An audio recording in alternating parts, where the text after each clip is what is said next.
Dealings with the Dead, number 31. The cholera seems to be forgotten, but without reason, for the yellowest and most malignant of all yellow fevers is down upon us, proving fatal to the peace of many families, and sweeping away our citizens by hundreds. The distemper appears to have originated in California, and to have been brought hither in letters from Governor Mason and others. It is deeply to be deplored that these letters, which are producing all this mischief, had not been subjected to the process of smoking and sprinkling with vinegar, for the disease is highly contagious. This fever differs entirely from the febris flava, the typhus icteroides of salvages. The symptoms are somewhat peculiar. The pulse is quick and fluttering, the head hot, the patient neglects his business, bolts his food, and wanders about, sometimes apparently delirious, and, during the paroxysms, calls furiously for a pickaxe and a tin pan. But the most certain indication that the disease has entered into the system is not that the patient himself becomes yellow, but that everything upon which he turns his eyes assumes the yellow appearance of gold. The nature of this distemper will, however, be much better understood by the presentation of a few cases of actual occurrence. 1. Jeduthan Smink, a carpenter, having a wife and 2 children, residing at number 9 Loafers Lane. This is a strongly marked case. Mr. Smink, who is about 5 and 20 years of age, has always entertained the opinion that work did him harm, and that drink did him good. Labors the only way in which he will labor, under the delusion, is that all is gold that glistens. Picked up his warming pan and brass kettle to send them to the mint. 2. Laban Larkin, a farmer, caught the fever of a barber while being shaved, persuaded that the unusual yellowness of his squashes and carrots can only be accounted for by the presence of gold dust, turned a field of winter rye topsy-turvy in search of it, believes finally in the sliding qualities of subterraneous treasure, thinks his gold has slipped over into his neighbor's field of winter rye, offers to dig it all up at the halves, excited but abusive, because his neighbor declines the offer, told him he was a superannuated donkey, and behind the times. 3. Molly Murphy resides, when at home, which is seldom, in Shillelagh Court, near the corner, easily found by any one who will follow his nose, has a husband and 1 child, a dutiful boy who vends matches and penny papers on weekdays and steals on Sundays for the support of the family. Molly can read, has read what Governor Mason writes about pigs rooting up gold by mistake for groundnuts. Her brain, much disturbed, has an impression that gold may be found almost anywhere with a tin pan, and no other assistance but her son, Tully Murphy. She has actually dug over and washed a pile of filth in front of her dwelling, which the city scavengers have never been able materially to diminish. Urges her husband to be affwid the family for Killyfarney, where the very wheelberries is made out of gold, dreams of nothing but gold dust, and firmly believes it to be the very dust we shall all return to. While asleep, seized her husband by the ears, and could scarcely be sufficiently awakened to comprehend that she had not captured the golden calf. Let us be grave. I shall not inquire if Bishop Archelaus was right in his opinion that the golden calf was made not by the Israelites, but by Egyptians, who were the companions of their flight, nor if the modern idol be a descendant in the right line. It is somewhat likely that the golden calf of 1848 will grow up to be a terrible bull for some of the adventurers. That there is gold in California, no one doubts. Governor Mason's standard of quantity is rather alarming. There is gold enough, says he, in the country, drained by the Sacramento and Joaquin rivers, and more than enough to pay the cost of the present war with Mexico 100 times over. This is encouraging, and may lead us to look upon the prospect of another with more complacency, though the whole of this treasure will not buy a single slaughtered victim, not one husband to the widow, nor one parent to an orphan child, nor one stay and staff, the joy and the pride of her life to the lone mother. Ne importe, we have gold and glory. The people, says Mr. Mason, before engaged in cultivating their small patches of ground and guarding their herds of cattle and horses, have all gone to the mines. Laborers of every trade have left their workbenches and tradesmen their shops. Sailors desert their ships as fast as they arrive on the coast.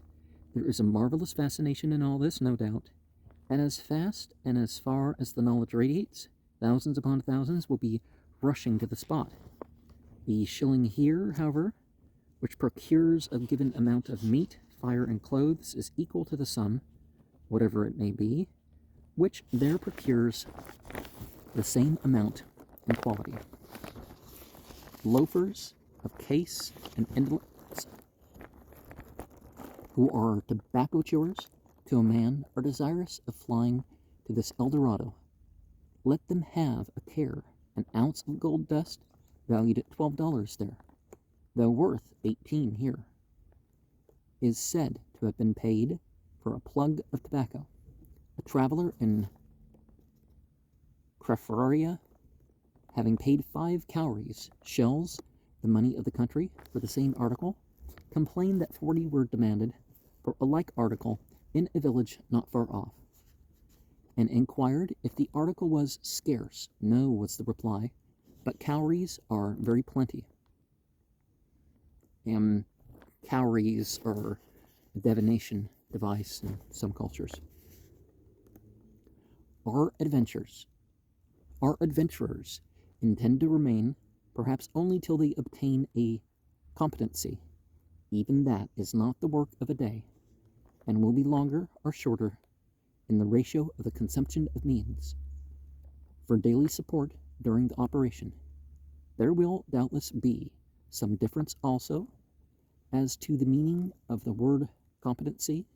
An intelligent merchant of this city wants to find it to mean a little more in every individual's opinion than he hath, like the lock of hay which Miss Edgeworth says is attached to the extremity of the pole, and which is ever just so far in advance of the hungry horses in an Irish jaunting car.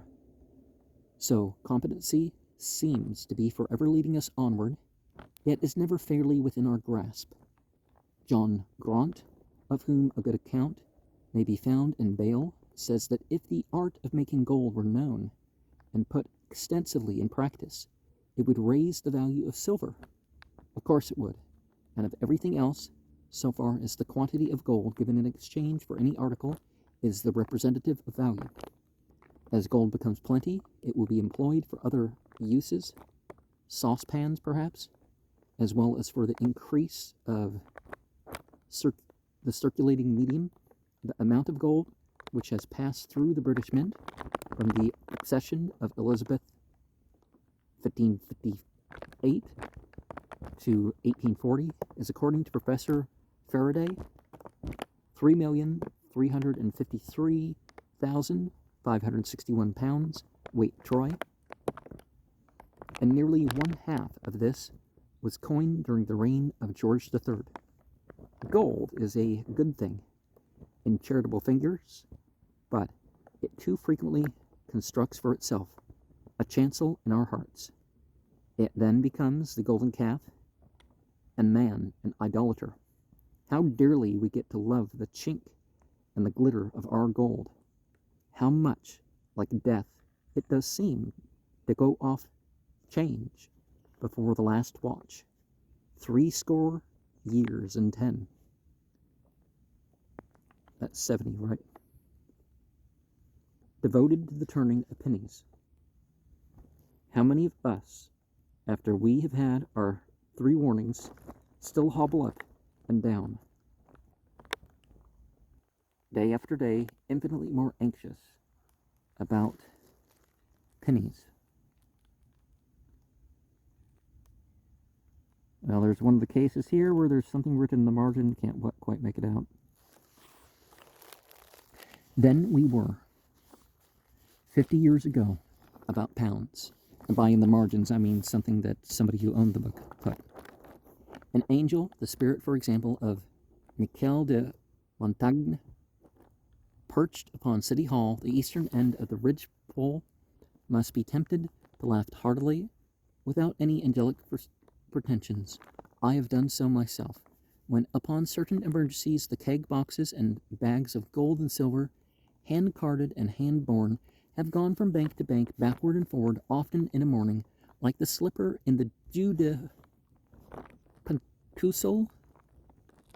What an interest is upon the faces of the crowd, who gaze upon the very kegs and boxes, feasting upon the bald idea, the unprofitable consciousness, that gold and silver are within, reminding one of old George Herbert's lines, "Wise men with pity do behold, fools worship mules that carry gold."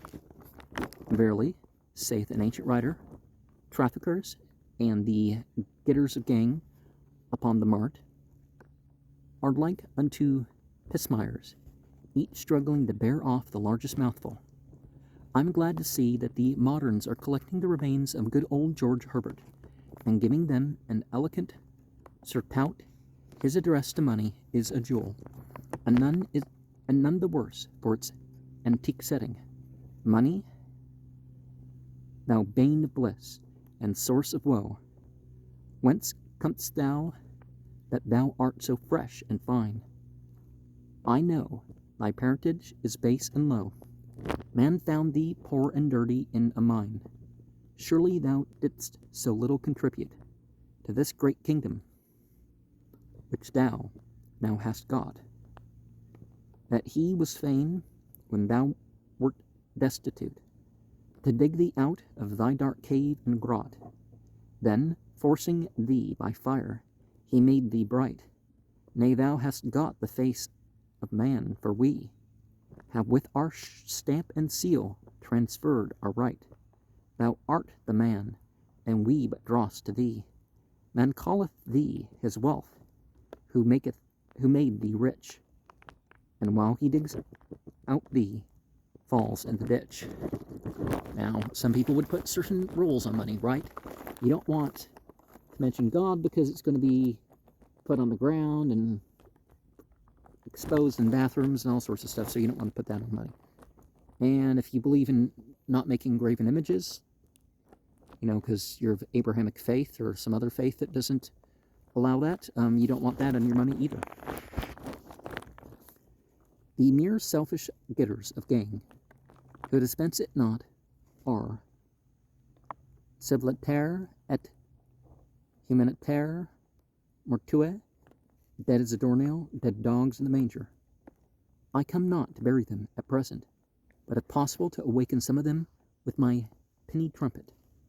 Otherwise, they may die in good earnest in their sins, their last breath giving evidence of the ruling passion, muttering not the tete d'armée of Napoleon, but the last words of that accomplished Israelite who caused his gold to be counted out before his falling eyes, per Shent.